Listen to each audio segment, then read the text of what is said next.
Oportunidades de financiamento. O governo garante 100 mil milhões de kwanzas para a recapitalização do Banco de Desenvolvimento de Angola. Cimeira Digital do Banco Mundial. Angola apresentou no evento a agenda de transição. Namíbia, primeira mulher presidente na história do país, toma posse amanhã. Hoje notícias, quinta-feira, 10 de março, ou seja, 20 de março de 2025. Bem-vindos à atualidade.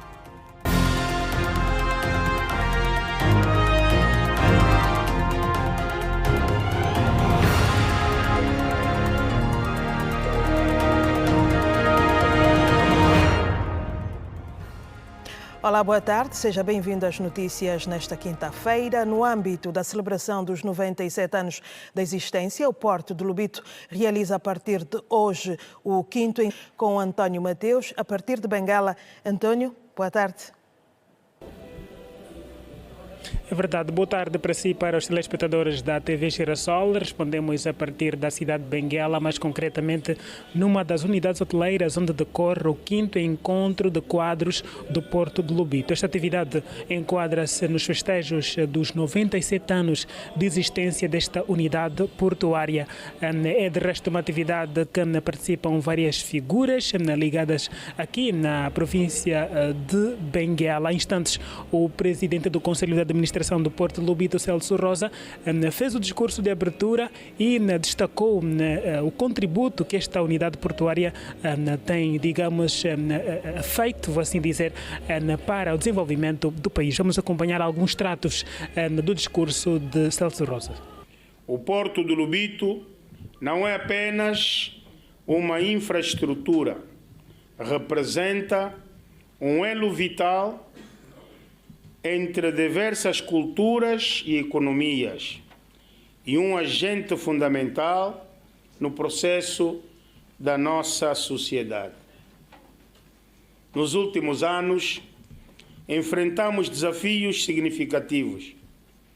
As questões ambientais, a necessidade de adaptação às novas tecnologias e a intensa concorrência no setor marítimo obrigam-nos a repensar as nossas estratégias. Contudo, também alcançamos vitórias importantes que nos impulsionam para um futuro cada vez melhor. Neste encontro, no caso quinto de quadros que decorre aqui nesta unidade hoteleira, também participou deste envio de videoconferência o Ministro dos Transportes, que também fez menção aos 97 anos de existência do Porto de Lobito, destacando o papel que esta unidade portuária tem desempenhado para o desenvolvimento do país, também para acompanhar alguns extratos do Ministro de Transportes, Ricardo de Abreu.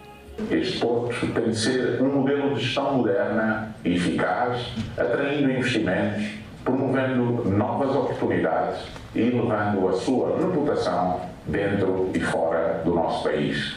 O Executivo está ao vosso lado, criando as condições necessárias para o sucesso, mas o compromisso político só se traduz em resultados quando há liderança forte, decisões estratégicas e visão de longo prazo. É fundamental que cada ação da administração esteja alinhada com este grande objetivo. Esta é, de resto, uma atividade que o caro telespectador irá acompanhar com outros pormenores nos próximos serviços de informação da Rede Girassol, já que são 2 dias de atividade, portanto 2 dias que irá então decorrer o quinto encontro de quadros do Porto de Lobito, nesta unidade hoteleira, tanto em alguma das zonas periféricas da cidade de Benguela. Enquanto isso, ficam os abraços de Paula Cambonja nas imagens e a António Mateus na cobertura então desta atividade alusivo aos 97 anos de existência do Porto de Lobito. Boa tarde. Boa tarde, António Mateus, e continuação de um ótimo trabalho. O governo angolano vai capitalizar o Banco de Desenvolvimento de Angola com mais de 100 mil milhões de kwanzas, com vista a continuar a apoiar as pequenas e grandes empresas do setor produtivo. Anunciou esta manhã o ministro de Estado para a Coordenação Económica, José de Lima Massano, durante a abertura da primeira edição da Conferência sobre Oportunidades de Financiamento realizada pelo Banco Nacional de Angola. Horácio Bapolo acompanha este evento e tem informações complementares. Horácio, boa tarde, é consigo. Viva, muito boa tarde. Respondemos a partir do Centro de Convenções de Talatona, onde acontece a primeira edição da Conferência sobre Oportunidades de Financiamento ao Setor Produtivo, que está a ser realizado pelo Banco Nacional de Angola. Aqui juntou especialistas e setores e outras empresas e outros líderes de empresas público-privadas aqui a debaterem sobre as oportunidades de financiamento e também procurar formas aqui de como dinamizar o leasing de produção de equipamentos industriais. Na verdade, o que se precisa o que se pretende construir um sistema financeiro capaz de atender às necessidades das pequenas e grandes empresas. O discurso de abertura foi feito pelo Ministro de Estado para a Coordenação Económica, José de Lima Massano, que avançou aqui um sistema, ou seja, que avançou aqui recapitalização para o Banco de Desenvolvimento de Angola em mais de 100 mil milhões de kwanzas. Vamos ouvir o discurso de José de Lima Massano, Ministro para a Coordenação Económica. E posso aqui anunciar que ainda neste mês de março será o BDA capitalizado em mais 100 mil milhões de kwanzas para continuar o seu papel de apoio ao tecido empresarial nacional. O desenvolvimento da economia e o bem-estar da nossa população dependem em grande medida dos investimentos, financiamentos e do modo como hoje integramos o setor produtivo da nossa economia, pelo que contamos com os estímulos orientadores dos reguladores do sistema financeiro, o engenho prudente, mas criativo dos financiadores e a resiliência, perspicácia e sentido de oportunidade dos operadores do setor produtivo para juntos construirmos uma economia mais forte e mais dinâmica. Eram palavras do Ministro da Coordenação Económica, José de Lima Massano, aqui a avançar a recapitalização para o Banco de Desenvolvimento de Angola em 100 mil milhões de kwanzas. Este, de resto, são os detalhes que podemos trazer por enquanto neste apontamento, sendo que outros detalhes nós voltaremos a trazer nos próximos serviços de informação da Rede Girassol. Miguel Suame e Horácio Bapolo, a partir do Centro de Convenções de Talatona. Boa tarde. Boa tarde, Horácio Bapolo. A Autoridade Nacional de Inspeção Económica e Segurança Alimentar apreendeu 560 caixas de frango e 15 caixas de coxa por estarem deterioradas. A apreensão aconteceu num estabelecimento comercial em Viana. As atividades comerciais do estabelecimento de produtos de frescos foram suspensas. A Rede Girassol apurou que o estabelecimento não recebe mercadorias há 6 meses e que os produtos se estragaram na sequência de uma avaria das câmaras frigoríficas. A mercadoria, segundo sabemos, seria vendida a um preço promocional nos mercados do Zango, Estalagem e Calemba 2. Eu estou a uma distância de mais de 10 metros dos contentores de 40 pés onde estão os produtos estragados. A esta distância é possível sentir o cheiro que vem das câmaras frigoríficas. É nauseabundo, como se de um esgoto se tratasse. Fruto de uma denúncia, foi possível chegarmos até este estabelecimento comercial, onde realmente se verificou que existem aqui quantidades significativas de perecíveis, entre as quais frango, coxa e peixe que estão deteriorados, ou seja, impróprios para o consumo humano. Meia tonelada de frango ou de coxa proveniente da Itália, marca Delta, e portanto as caixas também estão totalmente deterioradas, e isto certamente leva-nos a concluir de que alguma coisa não se passa bem aqui nos estabelecimentos em que estamos presentes. O chefe do Departamento Jurídico e Contencioso da ANIESA, Jordão Gomes, afirmou que o estabelecimento pertence a um cidadão eritreu. De acordo com a documentação apresentada, está elegível para a prática comercial. Entretanto, frisou que se for confirmada a venda dolosa destes produtos, o empresário irá responder criminalmente. Ela pode certamente desembocar, caso seja devidamente provado, numa pena que vai de 2 a 8 anos de cadeia. E então aqui é, na verdade, apelar às pessoas para que no exercício da atividade comercial olhem certamente para os valores, para os princípios da salvaguarda do bem público, que é a saúde e a integridade, e não olhar simplesmente para o lucro. Segundo a ANIESA, reduziu a tendência por parte dos agentes comerciais de vender produtos congelados impróprios para o consumo humano. Entrou em funcionamento o Centro Operacional da Proteção Civil da Huila. O centro equipado com tecnologia de ponta foi construído no âmbito do programa FRESAN, com participação do PNUD e financiado pela União Europeia. Já está em funcionamento o novo Centro de Coordenação Operacional da Proteção Civil da Huila.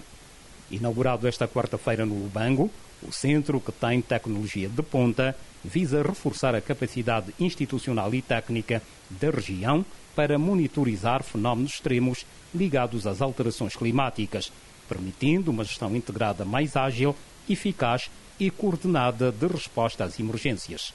O projeto, implementado no âmbito do programa FRESAN, com participação do PNUD, foi financiado pela União Europeia. Para o Comandante Nacional do Serviço de Proteção Civil e Bombeiros, o empreendimento representa um ganho muito importante na gestão de desastres na região. Para nós, representa o ganho de uma ferramenta muito importante para o sistema de gestão de desastres. Portanto, como é sabido, é um sistema que no nosso país funciona, e à semelhança dos outros, desde o nível mais estratégico até o nível local, onde os agentes de proteção civil poderão trabalhar no fornecimento de dados e sugerir ou propor os níveis de alerta para um determinado fenómeno. A embaixadora da União Europeia em Angola considera o centro um sistema de alerta fundamental para as comunidades em caso de risco para as suas vidas e campos agrícolas. Este Centro de Coordenação Operacional da Proteção Civil representa, na realidade, a possibilidade de fazer prevenção em relação a todos os efeitos adversos das alterações climáticas, ou seja, todos os desastres, mais propriamente dito, que possam existir e, portanto, fazer a prevenção quando há inundações ou seca ou outros fenómenos adversos e, portanto, poder avisar as comunidades, e eles aqui fazem a recolha de dados, têm a possibilidade agora, através de instrumentos, obviamente, de tablets e de material informático, podem recolher os dados e tratá-los e poder alertar as populações em caso de risco, por exemplo, de inundação, que pode ser fatal para as populações e também com riscos graves para a agricultura.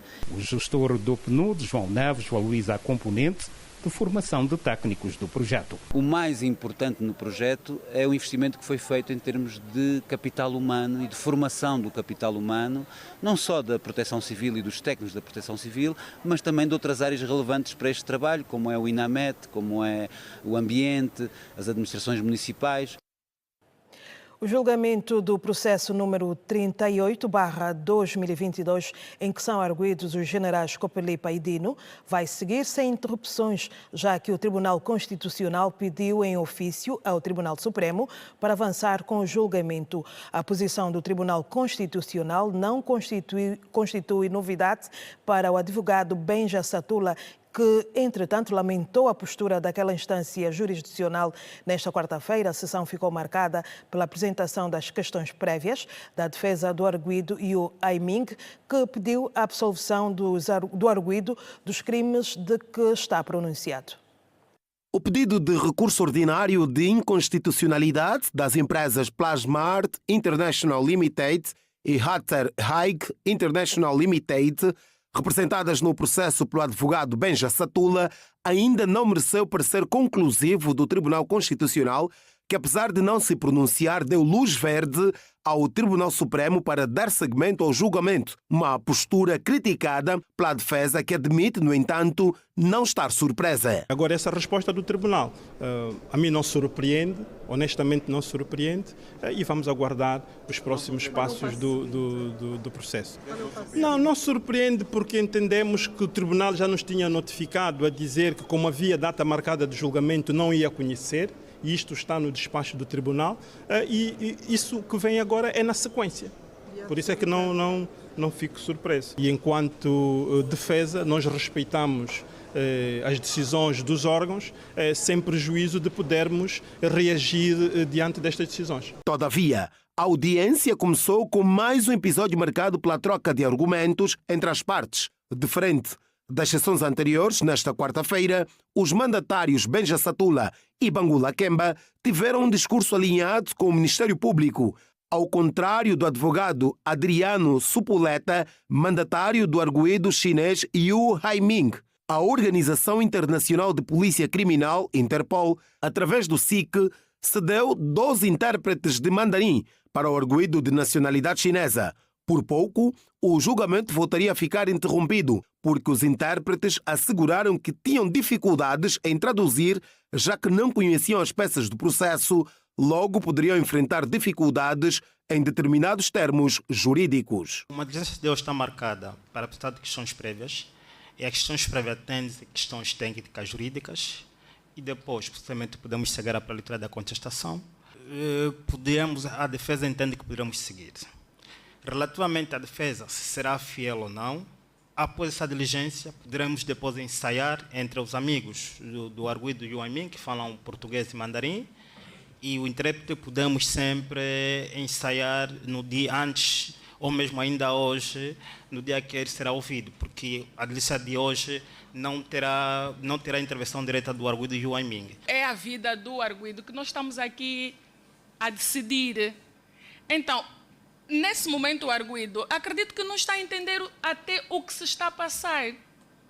Porque para o Ministério Público, se o arguido aceitar o intérprete assim com essas dúvidas, e ainda assim, para o tribunal, como é que vai ficar essa tradução?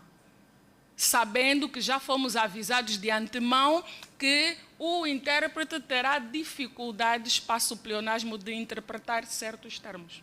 Era providenciar a tradução das principais peças do processo, nomeadamente o relatório de instrução, acusação e pronúncia em mandarim, e depois então desse uma cópia ao Yu Haiming e outra ao intérprete, e assim poderá estar em condições de fielmente traduzir. Porque este é processo penal. Uma palavra mal traduzida, mal interpretada, pode levar a interpretações diferentes e prejudicar as garantias do arguido. Portanto, dúvidas, não pode haver dúvidas. Com o propósito de acalmar os ânimos, a veneranda juíza Anabela Valente, presidente da sessão, impôs um intervalo de 10 minutos para concertação.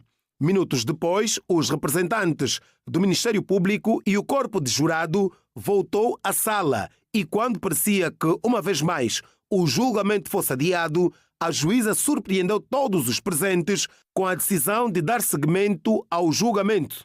Sendo assim, a defesa do cidadão Yu Haiming apresentou ao tribunal as questões prévias, onde se destaca o pedido de absolvição do arguido dos crimes de que está pronunciado, nomeadamente tráfico de influências, branqueamento de capitais, falsificação de documentos e associação criminosa. No final da audiência, o advogado Benja Satula lembrou que a questão da tradução é fundamental para o julgamento normal do processo, sendo que os outros arguidos têm também o direito de compreender os argumentos do arguido chinês. Não é só Yu Haiming que tem o direito de compreender a linguagem do tribunal. Também os outros arguidos têm o direito de compreender o que Yu Haiming está a dizer. Okay? Então, se as questões técnico-jurídicas constituírem um empecilho para que a prova seja produzida, claramente que também ficamos prejudicados porque não vamos perceber o que ele está a dizer, os termos em que estará a dizer, por isso é fundamental que venha um intérprete que domine e que compreenda questões técnico-jurídicas para poder permitir que a produção da prova em relação a ele e a todos seja feita da melhor forma possível. O julgamento deve prosseguir na próxima terça-feira com as respostas pendentes do Tribunal e do Ministério Público relativas às questões prévias apresentadas pelos advogados de defesa dos arguidos. As relações parlamentares entre Angola e Uruguai vão ganhar um novo impulso com a visita oficial da Presidente da Assembleia Nacional de Angola, Carolina Cerqueira, à República Oriental do Uruguai. O convite formal foi entregue ao embaixador angolano Azevedo Xavier Francisco pela vice-presidente uruguaia Caroline Cosse, que, nos termos da Constituição do Uruguai, também preside a Assembleia Geral, o principal órgão legislativo do país, durante a audiência realizada no Palácio Legislativo em Montevideo. Carolina Cosse manifestou seu interesse em aprofundar o diálogo interparlamentar e fortalecer a cooperação entre as instituições legislativas dos dois países. A vice-presidente destacou a importância do estreitamento dos laços institucionais como meio para a troca de experiências legislativas e a consolidação de relações bilaterais mutuamente benéficas. Por sua vez, o embaixador angolano Azevedo Xavier Francisco expressou o reconhecimento do Estado angolano pela iniciativa e reafirmou a disposição de Angola em revitalizar a cooperação com o Uruguai em vários domínios estratégicos. O diplomata salientou ainda que a visita da Presidente da Assembleia Nacional de Angola representará uma oportunidade para o reforço dos laços históricos e políticos entre os dois países. Seguimos. A vice-presidente da República, Esperança Costa, orienta hoje a primeira sessão ordinária da Comissão Interministerial para a Coordenação, Implementação e Avaliação do Plano Nacional de Desenvolvimento do Capital Humano. Vamos a seguir ouvir a conferência de imprensa que está relacionada a este tema. Operacional de trabalho para o ano, de quais foram as suas atividades e de quais foram os ganhos ou as mais-valias ou os bens públicos que foram alcançados com o resultado da implementação do plano de ação do Angola Capital Humano no ano de 2024 e depois perspectivou-se o ano 2025. Eu iria fazer esta breve introdução e de seguida serão os responsáveis dos departamentos ministeriais a fazer uma incursão sobre os temas que foram apresentados na reunião de hoje e que merecem uma divulgação e uma atenção especial por parte dos órgãos de comunicação social. Portanto, de seguida será o Sr. Ministro do Ensino Superior, Ciência, Tecnologia e Inovação, que irá debruçar-se sobre as questões relacionadas com este subsistema de ensino, e o Sr. Secretário de Estado da Administração Pública, portanto, e responsável por dois programas de ação, este Ministério, a formação de quadros para a administração pública e o Sistema Nacional de Formação Profissional. Portanto, teremos estas informações aqui condensadas com a intervenção destas entidades que eu acabei de mencionar. Muitíssimo obrigado pela vossa atenção.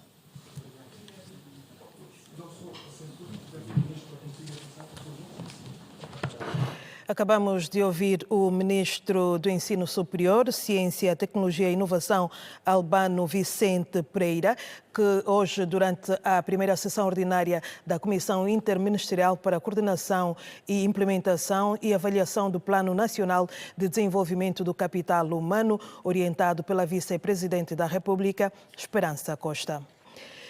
E seguimos para o primeiro intervalo deste jornal. Não saia daí, é curtíssimo.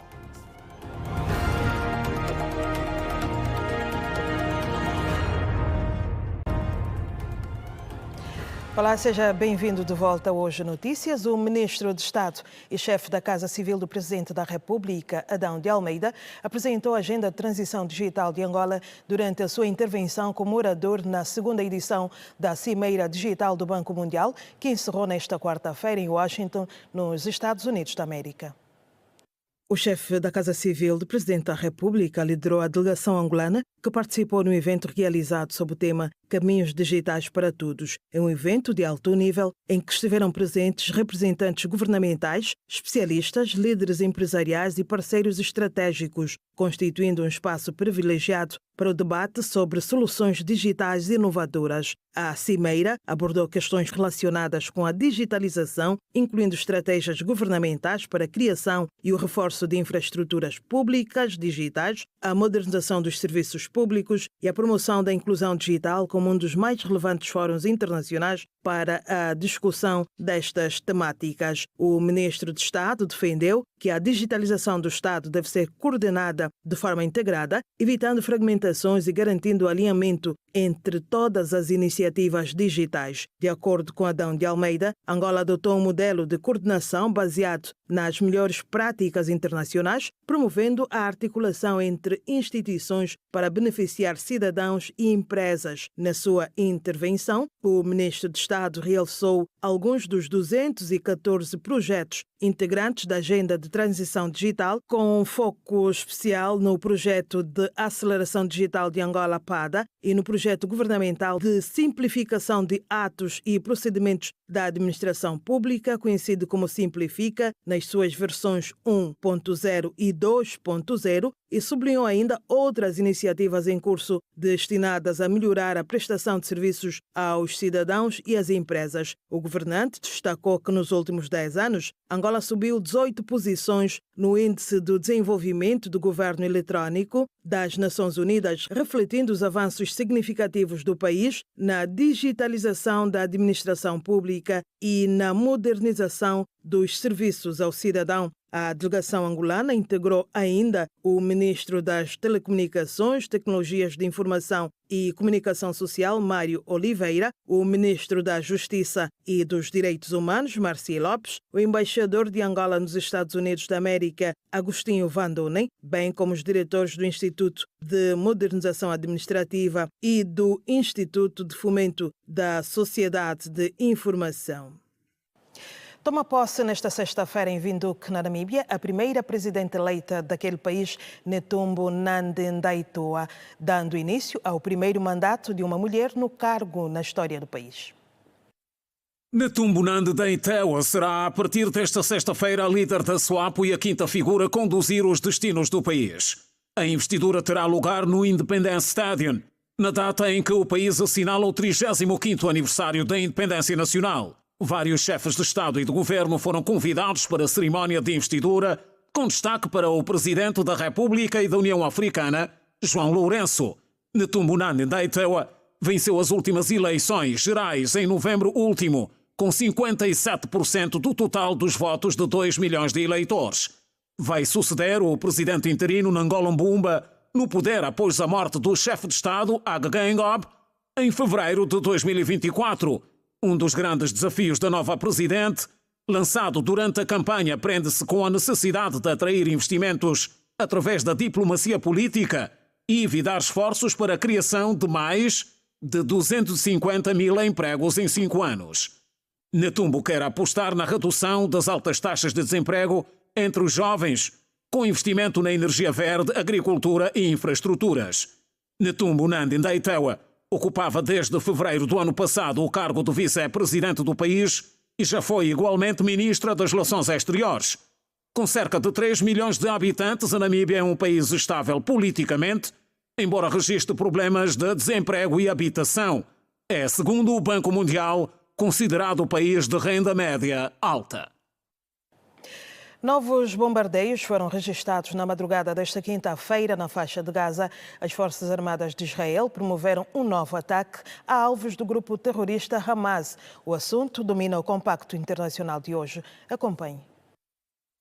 As Forças Armadas de Israel promoveram um novo ataque a alvos do grupo terrorista Hamas na faixa de Gaza. Bombardeios foram registados na madrugada desta quinta-feira. Autoridades do Ministério da Saúde local afirmam que pelo menos 70 pessoas foram mortas e outras dezenas ficaram feridas. Este é mais um ataque realizado após a quebra da trégua na segunda-feira, quando 413 pessoas morreram, segundo o Hamas. Nesta quarta-feira, as Forças de Defesa de Israel anunciaram que retomaram operações terrestres no centro e no sul da faixa de Gaza. No mesmo dia, outros ataques aéreos foram realizados.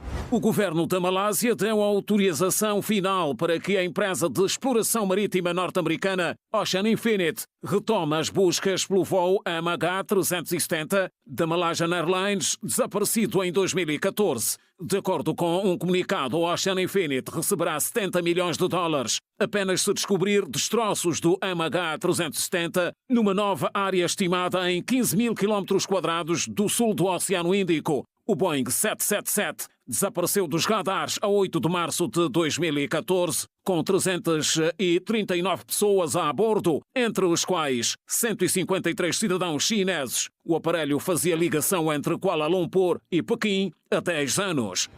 O presidente dos Estados Unidos, Donald Trump, deve assinar uma ordem executiva para fechar o Departamento de Educação nesta quinta-feira. A informação foi divulgada pela Casa Branca. O procedimento prevê que a Secretaria da Educação deve tomar todas as medidas necessárias para facilitar o encerramento do departamento e devolver a autoridade educacional aos Estados. Além disso, o documento instrui ainda que quaisquer programas ou atividades que recebam fundos remanescentes do Departamento de Educação não devem promover o diálogo de género.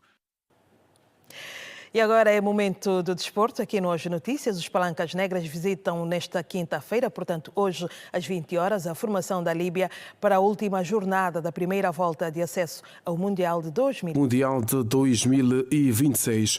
Um jogo que terá transmissão em direto da TV Girassol. Depois de empatarem a 0 na última partida contra o Benin, a contar para a qualificação ao CAN do Reino de Marrocos, os líbios recebem os angolanos. A seleção orientada por Pedro Gonçalves vem de uma sequência positiva de 4 jogos sem perder e o histórico mostra 4 jogos entre as duas formações com uma vitória para o nosso país, 2 empates e também uma vitória para a Líbia. O último encontro entre as duas seleções terminou com um empate a 1 bola. No jogo desta quinta-feira, perspectiva-se uma partida equilibrada com as ambas seleções a ter capacidade para sair com vitória. Os Palancas Negras, neste momento, ocupam a 4ª posição do grupo D de apuramento ao Mundial de 2026 com 6 pontos, menos 1 que a Líbia na 2ª posição com 7 pontos. E os adeptos da província de Luanda estão confiantes na vitória dos Palancas Negras diante da Líbia, partida a ser disputada hoje às 20 horas, que terá a transmissão da TV Girassol. Angola vai defrontar a Líbia nesta quinta-feira. A partida é referente à 5ª jornada de apuramento ao Mundial do próximo ano, que acontece nos Estados Unidos da América, Canadá e México. O jogo será o primeiro teste oficial dos Palancas Negras em 2025. Os adeptos acreditam no resultado positivo por parte da Angola. Teremos uma Angola confiante, né? Sendo que nós temos tido resultados muito positivos e a convocatória do nosso treinador não mudou muito. Temos jogadores habituais na seleção. Esperamos que saímos com 3 pontos na Líbia. Acredito que será 2-0. Quem marca os gols? Gibelé, se ele entrar, se entrar no campo, e Gelson Dalla. Vamos ter que trabalhar muito, que é para a gente conseguir ganhar esse jogo. Já não vai ser um jogo que Angola vai entrar simplesmente para esperar o resultado, mas sim correr atrás do resultado, que é a vitória que nós precisamos para conseguirmos ter a liderança, né? Que estamos para vencer. Nós estamos a jogar muito bem, temos bons jogadores, podemos vencer a Líbia, sim senhora. Qual seria o resultado? 1-0 está bom para nós. Nem que fosse metade, mas desde que nós ganhemos, está muito bom para nós. Quanto ao 11 inicial, os aficionados do Desporto Rei consideram que Pedro Gonçalves tem um leque recheado de jogadores que vão querer mostrar o seu valor em campo. Eu acredito que todos os pré-selecionados demonstram qualidade, são muito bons jogadores, portanto, o que estiver melhor fisicamente e tecnicamente poderá entrar de início. Portanto, eu não tenho um 11 preferido. Eu não mudaria nada, não é? Temos o Neblu, que é o melhor do país nesse momento. A ausência do Basto Kisanga por lesão é uma ausência muito devastadora para nós, sendo que ele regressou à seleção em grande e tem mostrado isso. Eu meteria o Cleiton da Mata para jogar como defesa. Para selecionar agora um 11 é mesmo muito complicado, porque temos bons jogadores nesse momento na seleção, então será mesmo difícil eu conseguir montar um 11. Acredito que o 11 que o nosso treinador escolher será o melhor, porque ele tem feito um bom trabalho na nossa seleção. Angola e Líbia já se cruzaram por 4 vezes, com uma vitória para cada seleção e o empate. Recorde que Angola é a 4ª classificada, com 6 pontos, fruto de 3 empates e uma vitória. E confiança é também o sentimento demonstrado pelos adeptos de Benguela para o jogo de logo mais. As expectativas à volta de mais uma empreitada da seleção angolana de futebol nesta quinta-feira diante da Líbia é de vitória, de acordo com a manifestação dos cidadãos em Benguela. É positiva, não é? Porque a nossa seleção de um tempo para cá tem mostrado resultados positivos, não é? No concerne vitórias e até no ranking também, Angola também subiu. Então acredito que amanhã Angola vence. Como angolano, a minha expectativa é mesmo que a seleção ganhe. Até porque a nossa seleção melhorou muito, dos jogadores que nós temos agora. E nossos jogadores estão a mostrar um futebol bonito. Então, a nossa alegria é que a seleção ganhe. Nossa alegria para mim e para todos os angolanos. Os adeptos dos Palancas Negras avaliam positivamente o trabalho de Pedro Gonçalves, com pequenas críticas à mistura ante a seleção dos jogadores. O técnico ele tem sido bom, mas ele ele coloca os jogadores quase já no que tipo os jogadores não quer, eles não jogam tipo 70 minutos, né? Não tenho muito, não é, a comentar deste lado, não é? Mas eu só quero dizer que continue com o mesmo plantel, mesmo os convocados também, não é? Continue com o mesmo plantel, porque o que interessa no meio disso tudo é vitória. O analista desportivo Fabrício Penha, ao avaliar o crescimento da seleção de todos nós, não tem dúvidas que fará um bom resultado diante da Líbia. Seguramente em função daquilo que já se granjeou no passado, a seleção vai entrar convicto para poder conquistar mais uma vitória. Esta vitória passa, obviamente, para acalentar as esperanças para que nós possamos voltar a uma Copa do Mundo. E é o desejo da equipa técnica, é o desejo dos jogadores para a cotização dos próprios jogadores, e a melhor montra de um atleta está na Copa do Mundo. E eu acredito, pelos jogadores que nós temos, pela vontade dos jogadores, seguramente não vamos defraudar o povo angolano. E esta seleção tem um apoio incondicional do 12º jogador, que somos todos nós. Eu acredito que a seleção, pelos jogadores que tem, com o regresso do jovem Benzão, seguramente a seleção terá maior consistência no setor atacante, e seguramente teremos alguma fragilidade com a ausência do Basto Kisanga, mas eu acredito que Cleiton da Mata seguramente vai conseguir comatar a vaga deixada pelo Basto Kisanga. O David Carmo tem condições, o Gaspar, pese embora não está a 100%, não está jogando no seu clube, mas eu acredito que como já está compenetrado no centro da defesa, eu acredito que seguramente faremos bons resultados nessa dupla campanha. Adeptos da seleção angolana nas terras de Umbaca e a expectativa diante do jogo de apuramento ao Mundial 2026, já nesta quinta-feira. É para não perder a transmissão deste jogo, logo mais quando forem 20 horas aqui na TV Girassol. E fazemos assim mais um curto intervalo deste jornal. Volta connosco.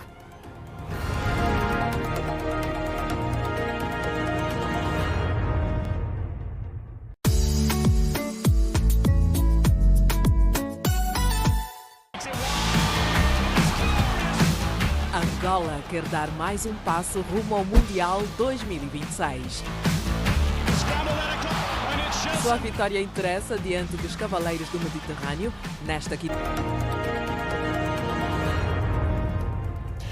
Voltamos às notícias. Bem-vindo de volta. Fortalecendo a administração pública e o trabalho digno para o desenvolvimento do país é o tema que reúne em Luanda o Ministério da Administração Pública, Trabalho e Segurança Social para o balanço das atividades realizadas durante o ano de 2024.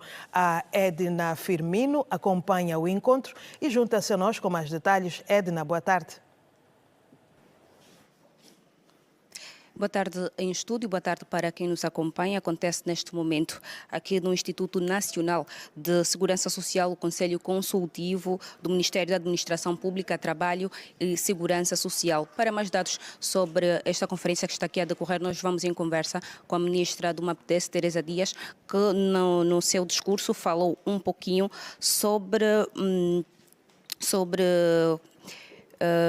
os trabalhos, né, na melhoria dos salários, uma vez que já foi aprovada os 25%. Boa tarde, fala em direto para a TV Girassol. Como é que está a decorrer este processo? Muito boa tarde. Primeiro, agradecer a vossa presença. Estamos aqui em sede do Conselho Consultivo. De resto, primeiro, cumprindo um desiderato imperativo legal. Já respondendo à sua questão, sim, damos nota de que o ano passado, em maio, fechamos o acordo com as centrais sindicais para efeitos de apaziguarmos as manifestações que existiam à volta das reivindicações em sede dos vários departamentos ministeriais, e deste acordo resultou em um dos itens que deveríamos fazer o upgrade, o ajustamento salarial para 25%. Não tendo sido possível na altura, por conta de não estar reservado nada no Orçamento Geral do Estado para o upgrade dos 25%, negociámos que deveríamos, em sede das discussões do Orçamento Geral do Estado para 2025, ter este tema devidamente acautelado, para que, a partir de janeiro, pudéssemos dar tratamento à implementação deste upgrade ou deste ajustamento de 25%. E, portanto, como decorre, e já foi anunciado várias vezes, tivemos que, no plano de implementação de alguns diplomas, ainda ir à Assembleia Nacional para pedir autorização que a Sua Excelência o Presidente da República pudesse, por via de decreto presidencial, mexer nas tabelas indiciárias, e foi nessa perspectiva que só a partir de fevereiro conseguimos fazer os ajustamentos em consonância com o Ministério das Finanças, para podermos então ter a realização e o desiderato desta política implementada. E neste momento está a decorrer bem. O Ministério das Finanças já efetivou os pagamentos correspondentes a esses 25%, em conformidade com os diplomas que foram aprovados, e, portanto, continuamos, como sendo preocupação do Executivo, a trabalhar na melhoria das condições dos nossos funcionários e agentes administrativos e também nas melhorias das políticas voltadas para o trabalho. Okay, muito obrigada. Ouvíamos a ministra do MAPDES, Teresa Dias, sobre esta conferência que acontece aqui no Instituto Nacional de Segurança Social sobre o fortalecimento da administração pública para desenvolver o país.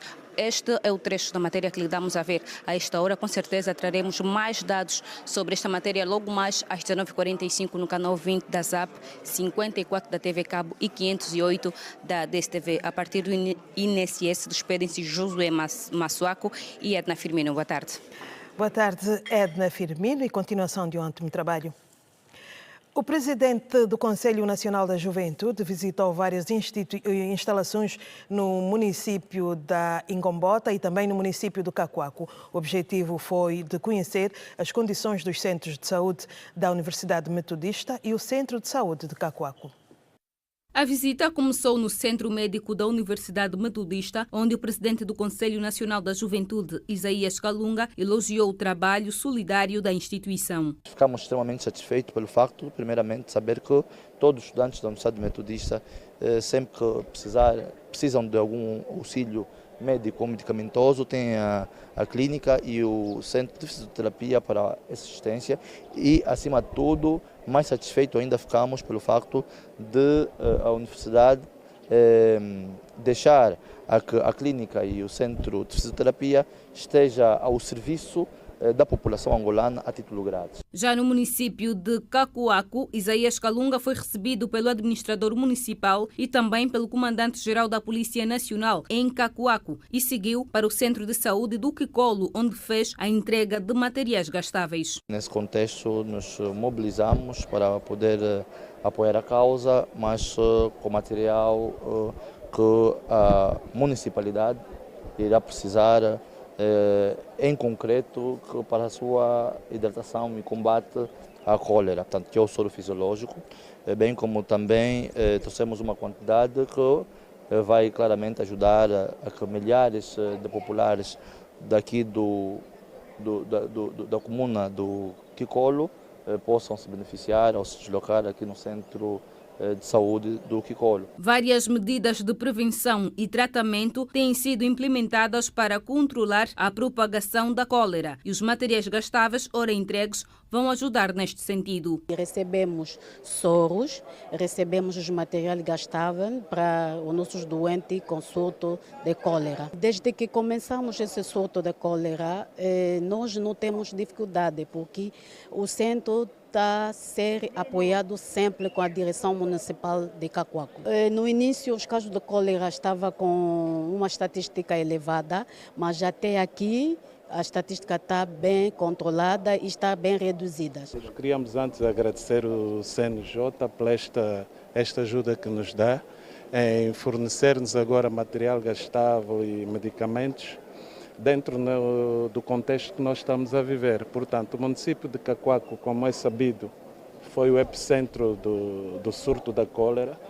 Nós começamos com cerca de 70, 80 casos dia. Nesse preciso momento, na 12ª semana epidemiológica, nos sentimos um pouco confortáveis por aquilo que é a redução do número de casos. Esperamos que nos próximos dias nós conseguimos ter então o surto controlado a nível do município e quem sabe do país. Sobre o nível de criminalidade juvenil, os últimos 7 dias foram calmos, conforme informou o comandante da Polícia Nacional no município de Cacoaco ao presidente do Conselho Nacional da Juventude. Fizemos uma pequena visita ao Comando Municipal da Polícia Nacional de Cacoaco, onde